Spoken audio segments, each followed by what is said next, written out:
Welcome back, Soul Tribe, to David Berry 75's channel. I'm your guest reader, Tony, and we're back with a new book, The Science of the Soul. And we're going to start with Section 1, The Genesis of Life, the Realm of Spirits. Involution, being created, eternal, alone, says Dr. John Young, when speaking of the Creator and the creation. Certainly, no inspired writer ever penned a more sublime truth than is contained in the above words. Pure spirit is diffused, non-atomic, uncreated, formless, self-evident being. Silent, motionless, unconscious divinity, possessing in its sublime purity the one sole deific attribute expressionable in human language as absolute and unconditional potentiality. Such is the realm of spirit, which for the sake of the linguistic convenience has been termed by the occultist the realm of unmanifested being, with the first emanation of the inconceivable state we have now to deal. The Cabal of the early Jewish rabbis contains long and elaborate treatises upon the various emanation of the 10 Sephiroth, which for the most part are written in such a allegoric style as to be practical useless to some Western students, and even to Oriental minds are unsatisfactory and in many respects misleading. The first emanation from the realm of spirit, formless being, claims the student's closest attention. It forms the deific keynote of the divine anthem of creation.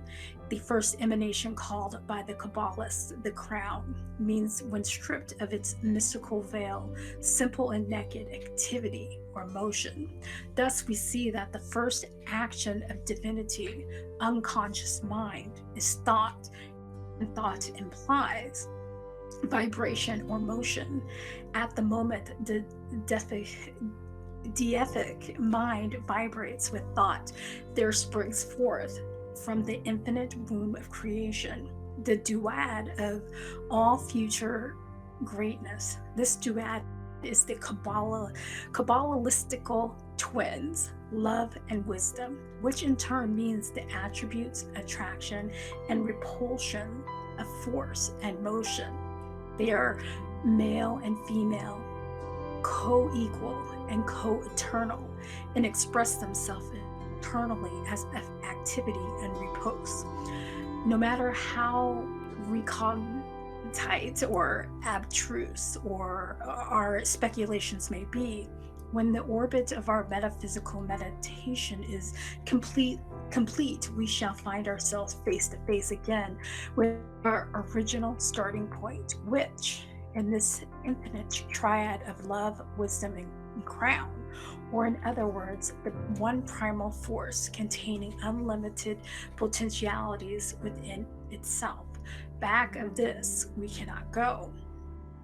With the divine Trinity or Godhead as students and investigators of nature's occult mysteries, we must rest contented, consoling ourselves whenever necessary with the certain knowledge that the nearer we appear to approach and great white throne of the infinite one, the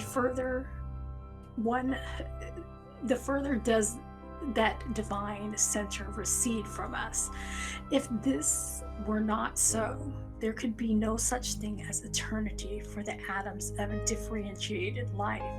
Consequently, the immortality of the soul would be an empty dream, a mere figment, hatched by some infernal power within the overheated imagination of poor deluded man. Before going further, the reader should commit to memory the following primary doctrines taught by the occult initiates of all true wisdom. They are doctrines to us in our present state, and so far that we cannot demonstrate them externally by any known form of experiment. The whole universe is filled with the deific presence of God. That is to say, the universe is permeated with the pure, motionless, formless spirit of divinity. 2. The universe is boundless and unlimited, a circle whose circumference is everywhere and whose center is nowhere. The universe is dual and consists of the manifest and the non-manifest. Hence, deity is progressive in his infinite scheme of spiritual unfoldment. 3. The divine one life principle emanates from the pure vortices, the central spiritual sun of the manifested universe. From this mighty inconceivable center of life emanate the spiritual ray of the Father, scintillating with divine activity, whereupon the vast motionless void, the awful universe of God's silent formless spirit, becomes alive with an infinite number of subordinate universes, which means the rays of divinity are brought to a focus at various points in space. These points or foci form the spiritual center of smaller universes. An example of this can be seen upon our material plane by observing that primary suns throw off of a series of secondary suns. The secondary suns throw off planets, and the planets become the parents of the moons. By the science of correspondence, as it is above, so it is below. Remember these facts. The divine purpose of creation is the differentiation of the unconscious formless one, and the grand outcome of this divine purpose is the ultimation of deific intelligences, separate minds reflecting the divine idea of the universal mind, conscious, individualized mentalities, possessing immortal souls capable of eternal progression, who, as differentiated life atoms of the Creator, the grand arbiter of the whole, become themselves secondary creators and the arbitrators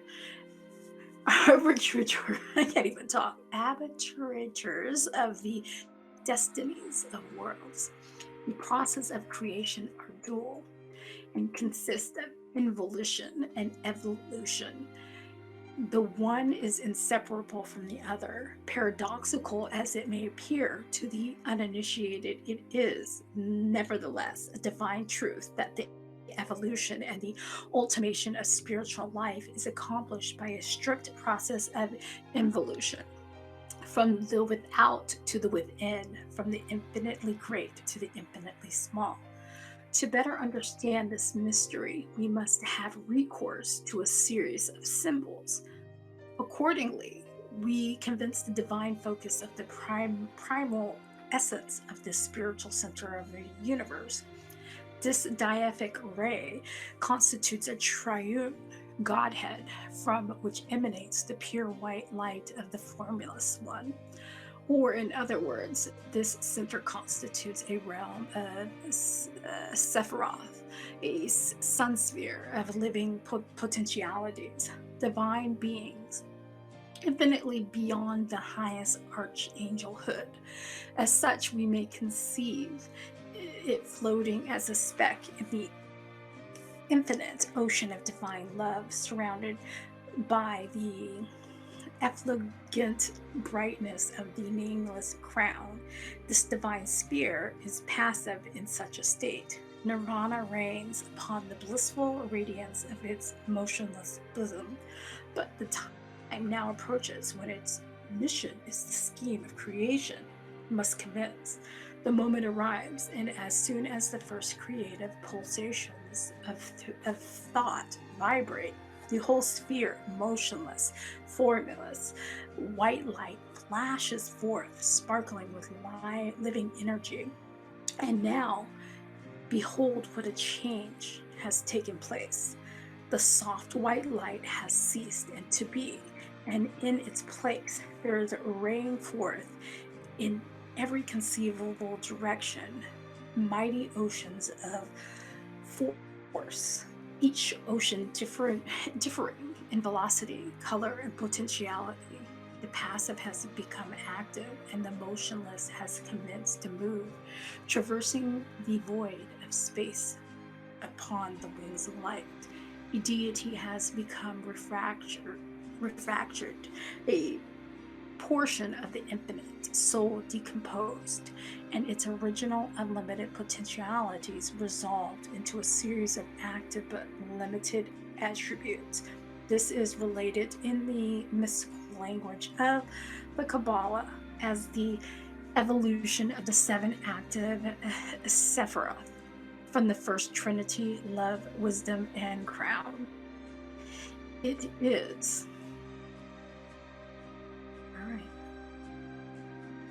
This is the symbolic illustration of the divine harmony of natural law.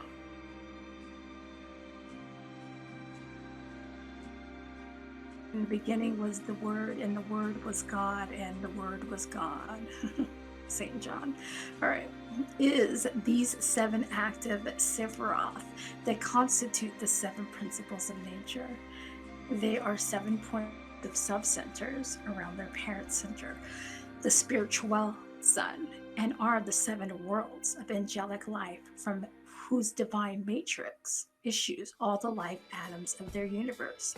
From the foregoing, the reader will see that when the dawn of any universe commences, the pure, formless essence is indrawn from the realm of the unmanifested in their sun sphere of creative life, previous to being involved by the deific will of the angelic hierarchies, and by such contact, immediately undergo a change. Its formulas no longer by atomic and endowed with an attribute or state it had not before. For example, polarity.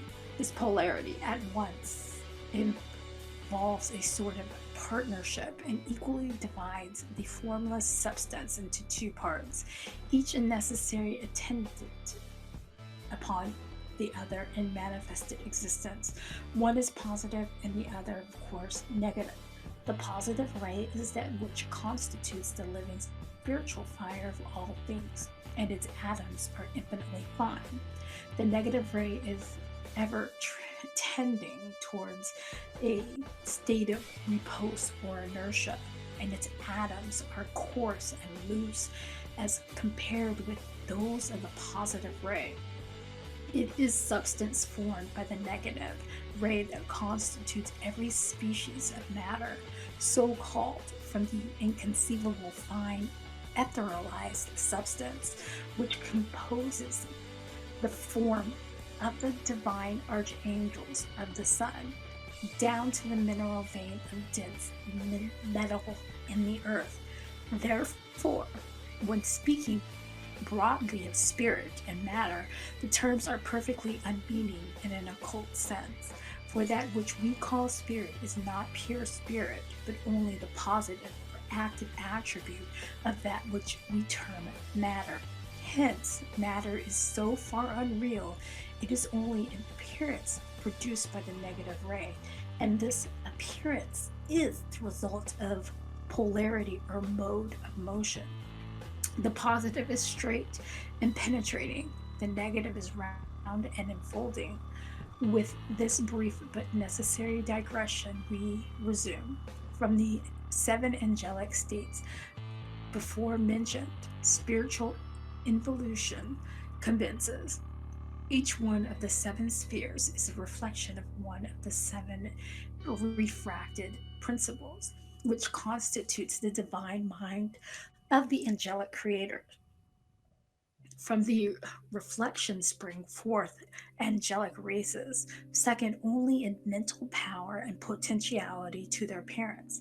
Then, in turn, are produced still lower celestial states, each state or sphere corresponding in nature, color, and attribute to the sphere from which it was born or reflected.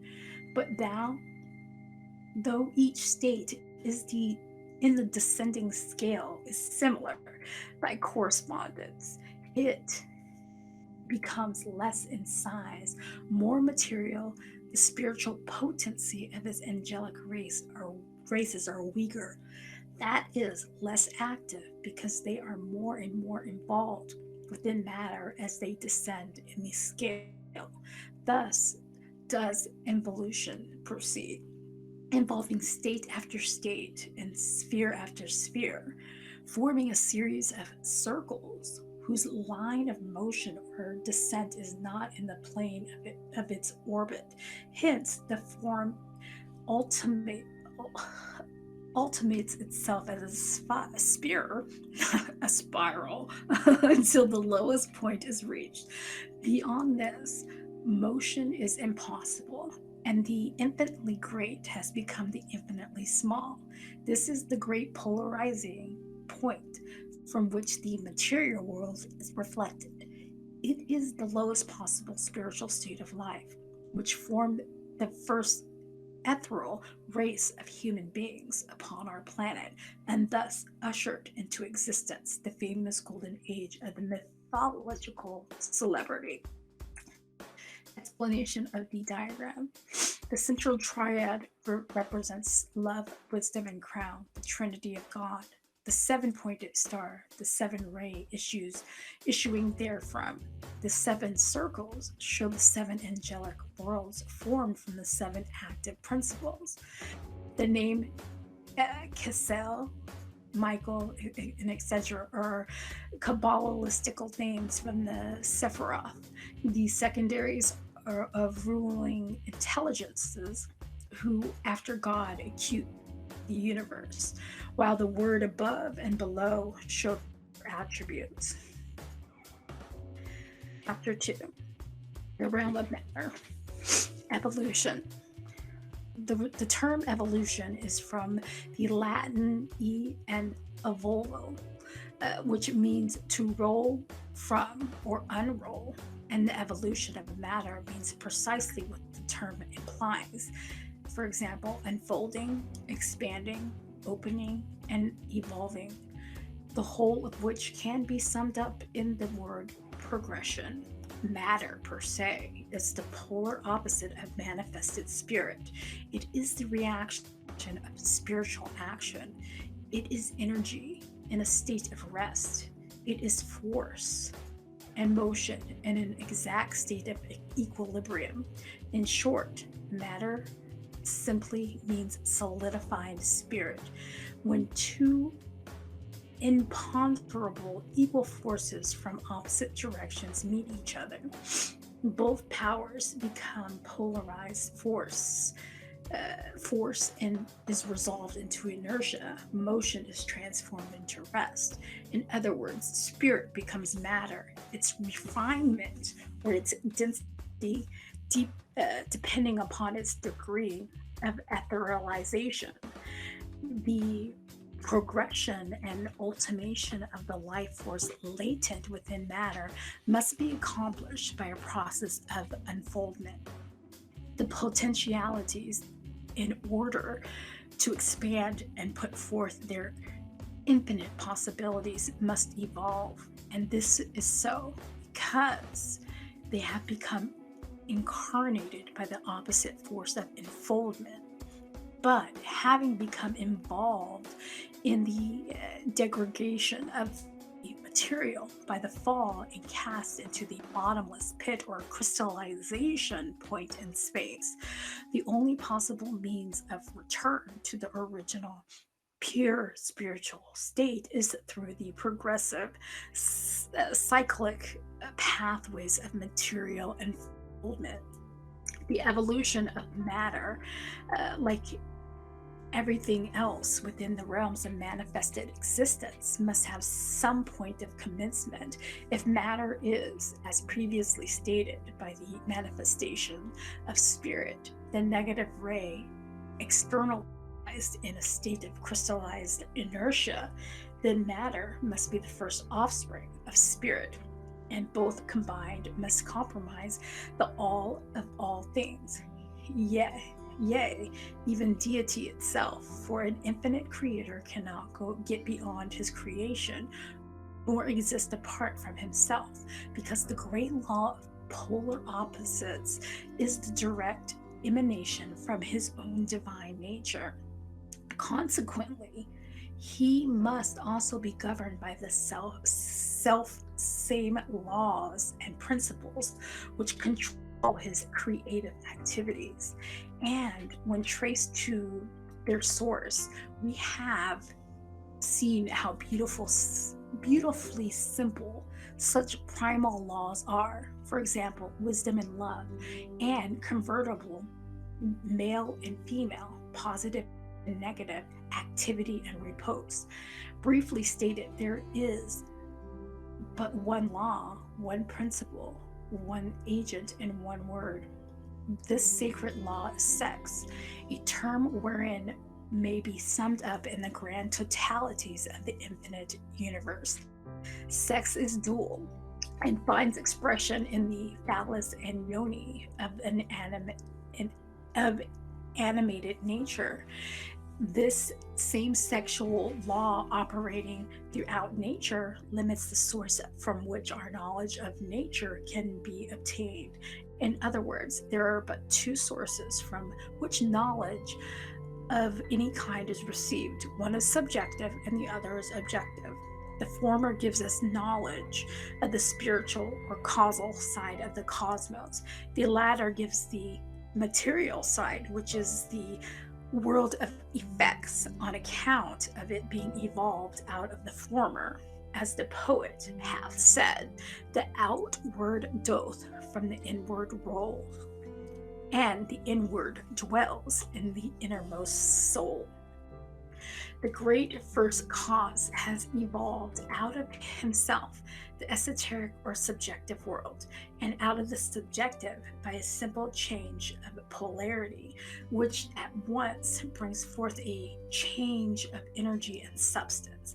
He has evolved the objective world. Therefore, the antecedents of the objective are to be found in the subjective world. We have completed the cyclic outline of our present research, and as a result, we know that the point of commencement in the material evolution, which we have thus far been seeking, lies hidden between the realm of spirit and which realm we have already spoken in chapter 1. In order to clearly comprehend that nature's processes in the unfoldment of matter, a careful study of the 7 creative principles is very necessary, not studied as so many intelligences or states of conscious life, but as 7 principles or forces, which through unconscious and blind in their activities throughout their different spheres of operation, yet act strictly in harmony with each other as the refracted part of a whole, fulfilling the creative design. These 7 principles are not in themselves intelligent, but are simply powers directed by intelligence, just as the electric current is a power which, when governed by intelligence, becomes a medium for the expression of that intelligence, and capable of transmitting its master's thoughts and desires instantaneously to any part of the globe that has been prepared to receive them. The intelligence which directs these powers by the law of harmony are the 7 angelic worlds mentioned in the previous chapter, and as they are a perfect epitome of the divine law, it necessarily follows that the objective world, matter, must be a perfect epitome a solidified expression of its progenitors, and must contain within itself the latent attributes of its spiritual source. Powers, like individuals, are limited in their activities. For instance, before the electricity can manifest itself as light or power, it must have something to act upon, a point or contact or rapport at the point of the place of manifestation. As stated in the above illustration of the electric current, the place and object of such phenomena must have been prepared for the expression of such power. Hence the necessity, if we may use such a term, of the objective world being a perfect epitome of and containing the latent attributes of the higher and more interior worlds of cause. If this were not so, the perfect evolution of matter would be an impossibility, because no subjective power, state, or principle can act or react upon an objective form unless a portion of its self lies within that form. We must carry this line of reasoning a little further. Man, in his physical body, is a perfect epitome of the planet upon which he lives, while the celestial worlds find this perfect expression in his soul, and these worlds, in turn, are but the higher and more interior expression, not only of man's physical organism, but of the earth on which he lives. We see, therefore, how beautiful, harmonious Mother Nature is, and I lost my spot, but I'm going to get it back. Even in her most sacred parts, she has made every known thing dependent upon something else, and all things therefore are mutual dependent upon each other. Evolution is dependent upon involution, and objective upon the subjective, and man is dependent upon the earth. All contain the same eternal seven principles. The subjective is the imponderable essence, objective in its solids, fluids, and gases, and man as the spiritual natural medium and meeting point between the two great worlds, treasures up the seven mineral qualities in his body and their magnetic counterparts in a odalic sphere of his soul. In this recondite sense alone can we fully understand the occult axiom of the ancients. Man is the microcosm, a universe within himself.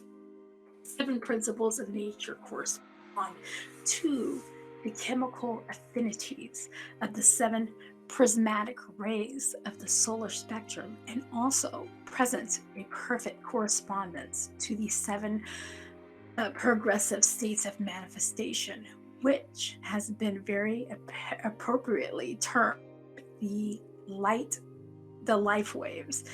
It is these waves of cosmic life energies that carry out the ground ascending scale of material evolution. When a wave commences, it at once sets in motion its evolutionary activities. These forces produce a series of responsive vibrations within the realm of force, which forms its material correspondence, and thus acting and reacting upon each other like the ebb and the flow of the tides. These forces produce another scene in the sublime drama of the external life. These waves, seven in number, succeed each other in the following order. 1. The spiritual or realm of creation, symbol of the word. 2. The astral or realm of design, symbolic of the idea. 3. The gaseous or realm of force, symbolic of the power. 4. The mineral realm of phenomena, symbol of the justice. 5. The vegetable or realm of life, symbolic of the beauty. 6. The animal or realm of consciousness, symbol of the love. 7. The human or realm of the mind, symbolic of the glory. The student will form a clear idea of these mighty principles if we travel over the same ground again in an exploratory manner. 1. The world of creation signifies the angelic world from which the original impulse first emanated. The spiritual impulse travels around the whole of the future orbit of the system about to be evolved and prepares the spaces for the reception and manifestation of a less ethereal force. 2. The world of design is the subjective cause world in the astral light, containing all the germs, forms, and ideas possible for the system to ultimate. 3. The world of cosmic force is ever circulating oceans of mundane, submundane, and supermundane forces, with which science is only just becoming acquainted, in the form of light, heat, magnetism, universal ether, electricity, and chemical, atomic, and solar energy. 4. The world of phenomena needs no explanation, it being the world of matter. 5. The world of light is the fluidic, the first form of all things that is organic form, wherein there is life, are vegetables, and they originate in water, the grand matrix. 6. The world of consciousness, the first rudimentary expression of consciousness, generally termed instinct, manifests itself in the animal kingdom. It is intelligence, mind expression itself through the lower form of etherealized matter. 7. The world of mind contains the human principle, man being the culminating point of the material evolution. In this realm, the mind begins once more to assert its supremacy over matter. Here life conquers death, hence the very significant symbol of the Kabbalah, wherein the state is termed the glory. See chapter 5 and 7, Lacleb. The process of ultimation by the means of involution and evolution are inversely related to each other. The former, involution, is the original action, while the latter, evolution, is only the reaction and necessary consequence of the former. Before attempting to explain these occult processes connected with the evolution of matter, which are silently at work within the unseen womb of nature, producing the endless series of causes, the activities of which externalize themselves in an infinite variety of form. It is necessary to briefly review the ideas expressed in chapter 1, the involution of spirit, wherein we point out that originally our solar system was without form and void. Genesis 1 and 2.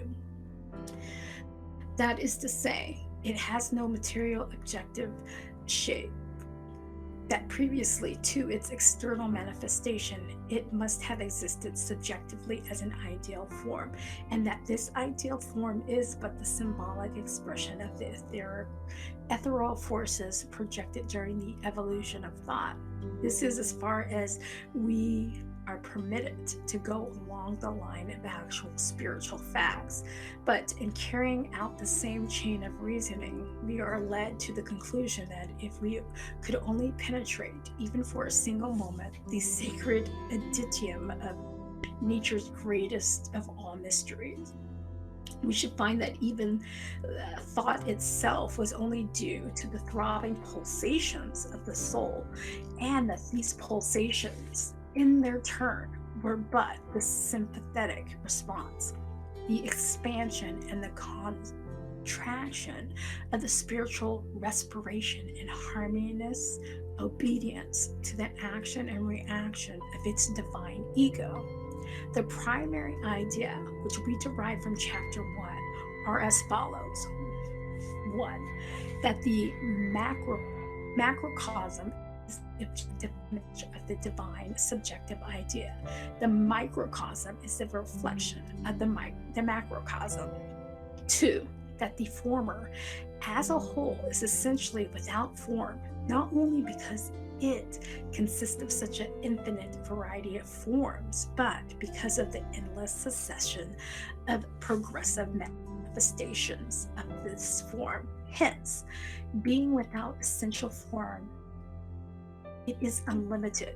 3, that the latter, through a perfect epitome of the former, is infinite, and as the possessor of form, as a symbol of the limitations. Note, we cannot claim any originality for these ideas put forth upon this subject, because they have been known to at least 1,000 generations of the Hermetic initiates. In fact, the great Hermes Trismegistus says distinctly that the universe is from God and man is from the universe, which means the macrocosm is a reflection of deity and man is the image of the macrocosm. It can have no other rendering. Neither Pythagoras nor Socrates ever wrote upon this sacred science. They were essentially thinkers. In fact, the vow of the former is to the great hierophants of Egypt, prevented him from externalizing truth as Plato did. Though Plato was the pupil of Socrates, he gave forth the Pythagorean philosophies in its entirety in the form of allegory. The only mystery about the matter is, where did Plato's teacher obtain his Pythagorean wisdom? The only reasonable solution to this query is to suppose that he obtained it from his attendant demon. Our conception of the teachings of Pythagoras and Socrates can only be obtained by a knowledge of the fact that both Plato and Pythagoras were initiated. Hence, Plato simply wrote which these old sages only thought, the primordial essence, says Plato. It is an emanation from the I can't even say it, demoric, you know what I mean, demigods, whatever, mind, which mind contains from eternity the idea of the natural world from within. His further asserts that he and the demiurges, see, I got it right, produces the divine idea out of himself by the power of his will, thus only re-expressing the self, some Hermetic doctrine elaborated by old Hermes at the very dawn of occult philosophy. So far, we have simply followed out the ideas presented in Chapter 1, the involution of spirit, upon the descending arc of the manifestation, in order to point out to the reader that the realm within this, the final separation of divine unity, takes place and assumes the dual forms of energy, termed spirit and matter. Having reached this point of differentiation, the polarized point, as we term it, we must now turn our attention to the altered mode of motion, the changed polarity, so to say, of these two forces, and examine the process of their action, which are silently at work in nature's invisible laboratory, gradually externalizing themselves as solid form, cognizable by our physical senses. Then we must show how these forms are ultimated as crystals, primary molecular crystals, which constitutes the first physical foundation of material phenomena, from which issue the infinite variety of concrete crystallized form found here on Earth. Note, the polarized point, as we term it, seems to be an impenetrable mystery of most occult students. The chief difficulty is the grasping of the essential ideas that change of energy, and simply due to the the necessary reaction of all action. The true conception is difficult to express in words, so we will try to illustrate it. If a ball is thrown up into the air, spinning around its axis directly the force which projected it becomes exhausted and will become stationary for one single instant, and then, obeying a different force, reaction sets in and it falls to the ground, revolving in exactly the opposite direction. The stationary instant is the polarizing point. In order in order that the law of crystallization may be clearly apprehended, we must state at the commencement that crystallization means death. By death, we do not mean death in the ordinary exceptions of the term, but we mean the lowest possible minimum in the activity of force, the state we call inertia. That at this much being granted, we are assumed to be at the beginning of our subject and also the physical creation. The first act in creation, according to the Hebrew cosmology, was the creation of light, Genesis 1:3. And God said, "Let there be light," and there was light. And we have already seen the boundless realm of universal ether containing unconditioned potentialities, requires but the faintest ripple of impulses of the divine mind to set in vibration, and instantly there flashes forth light, heat, magnetism, and molecular force. In short, our universe begins the grand march of cosmic evolution. The first logical effect of this vibration was light, a disruptive centrifugal force, and its correlatives radiating in straight lines in all possible directions from a center, while from each line of force, minor rays radiated at every possible angle of the axial ray. We have thus, at this very outset of our conception, a complete and perfect network of rays or lines of energy moving at the rate of light, 185,000 miles per second, through the formless, motionless, ethereal medium of space. It will help us in our conception if we call to mind the fact that matter, to produce in us the sensation we refer to matter, must possess at least 3 dimensions. Example, length, breadth, and thickness. And each of these dimensions requires at least 2 equal forces for its expression.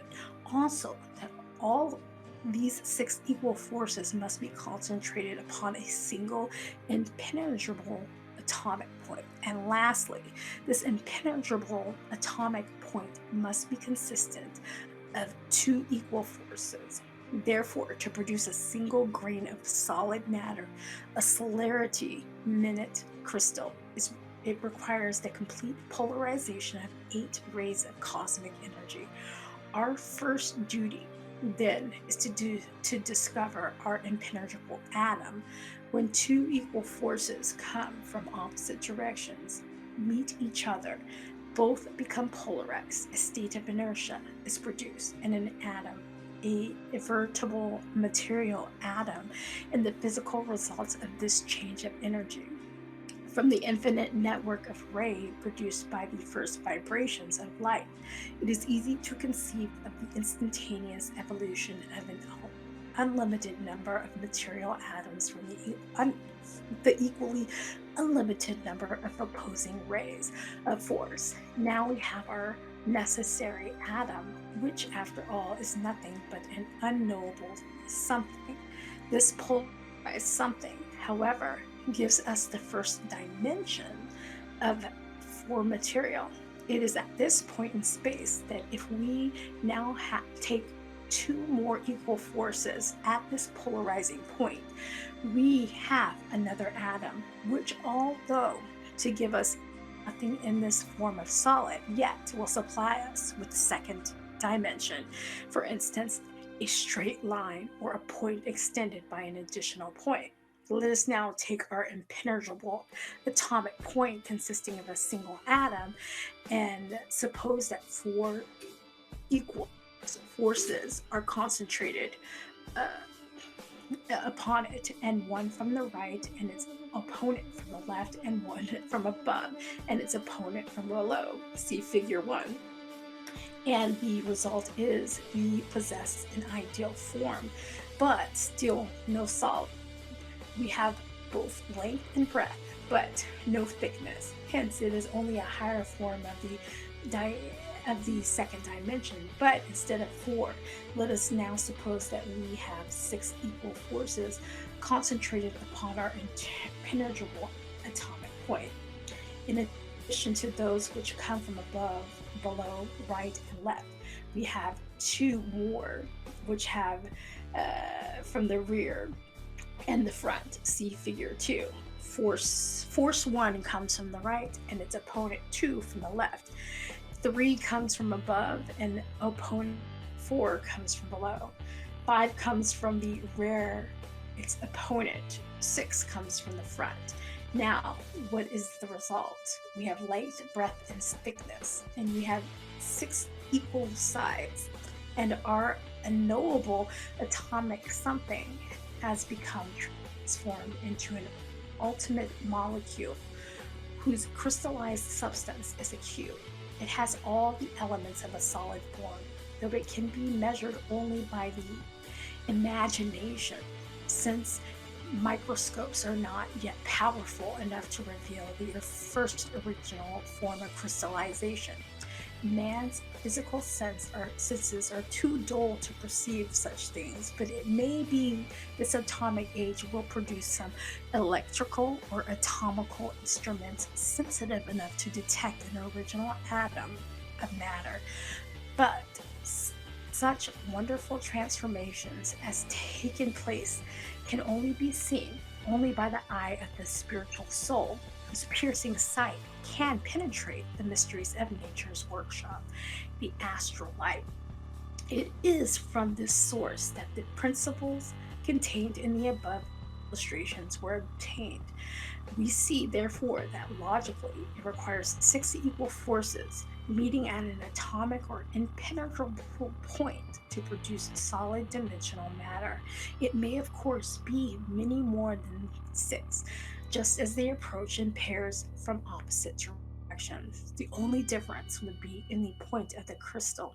By keeping in your mind that the atomic points can be made by forces from all possible directions, you will see that all the possible angles are infinite. So the possible crystals are infinite, all in strict conformity to the mathematical law. Each kind of crystal is the type of the substance it forms. So far, we have spoken only of the 3 external dimensions recognized by science. There are 7 dimensions in all.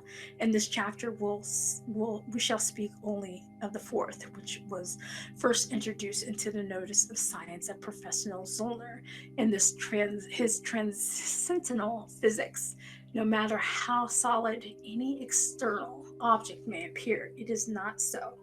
For every molecule of which it consists forms an extremely small atomic system, or satellite atom, revolving around their one primary atom, which forms the impenetrable point of every crystal.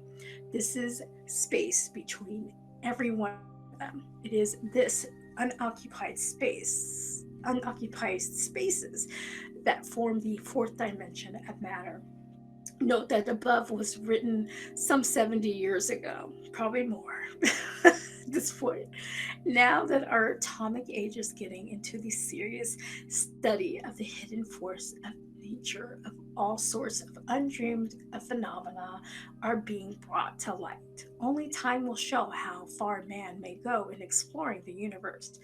To dematerialize objective matter and resolve it into its original elements requires the application of external force powerful enough to polarize the cohesive affinity of the atoms. If in the dematerializing process electricity is the force used, the form is destroyed as far as the external plane is concerned.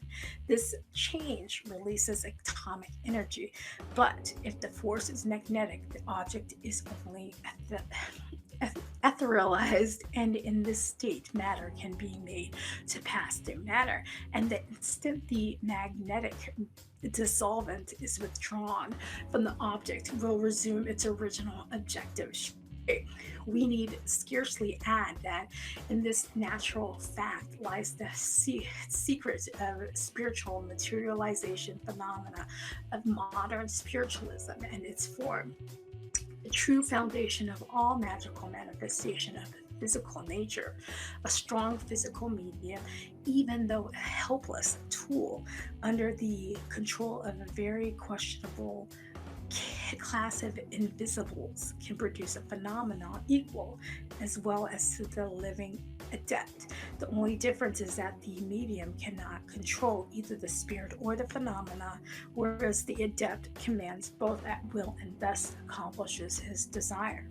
Of all creation, man alone has the God given ability to consciously develop his spiritual senses, becoming an adept, truly understanding life so as to be able to use them in observing the operations of the true laws of life and thus learn the causes of what we experience here on earth. It rightly used that this occult knowledge could correct many human errors, raise the moral and spiritual standards of men, and thus aid in the actual establishment of a sincere fraternal society of all men here on earth. If it is possible to reduce the magical science to the technical formula, the following will be within certain limits scientifically correct, as the density of the atom is the mass of the substance. So is the power of cohesion to the form of the article. Master that magical receipt, and you will be able to work wonders. From the principle elucidate in this chapter, the reader will perceive that it's all the force of the universe were balanced. The external result would be a complete stop in the progressive work of the creation. The variety of substance would be endless. There would be an infinitude of crystals, and our earth would be nothing but a dead crystallized sphere. All force, when balanced, makes crystals, but no motion. Crystallization is the negation of motion. It is death. It is, in our next chapter, our energies will be directed toward the polar opposite of the inert crystal. Therein, we will be disclosed the original origins of physical life.